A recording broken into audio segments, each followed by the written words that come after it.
Hello guys, I am Faisal Ali और आप देख रहे हैं बी अ मिलियनेयर की फर्स्ट वीडियो। जैसा कि हम जानते हैं 21st सेंचुरी में जो व्यक्ति अमीर है वो और अमीर होते जा रहा है और जो गरीब है वो और गरीब होते जा रहा है। इसका एक मेन रीज़न है जो कि रॉबर्ट कियोसाकी ने अपनी book rich dad and poor dad में लिख दिया है।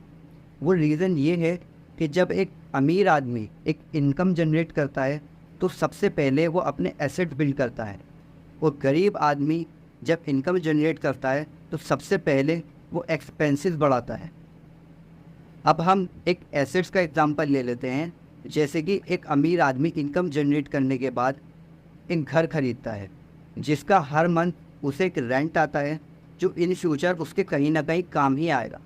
और एक गरीब आदमी इनकम आने के बाद एक कार खरीद लेता है जिसको हर महीने उसे उसके मेंटेनेंस के पैसे देने पड़ेंगे और बहुत सारी चीज़ें और भी।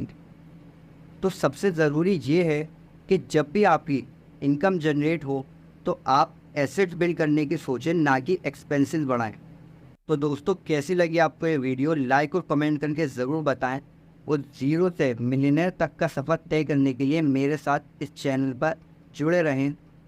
और सबसे ज़रूरी बात, चैनल को सब्सक्राइब करते हैं। जिसे नहीं पता चैनल सब्सक्राइब कैसे करते हैं उसे मैं बता दूं कि नीचे जो लाल कलर का सब्सक्राइब बटन दिख रहा है उसे कैसे भी करके आपको दबाना है। Thank you.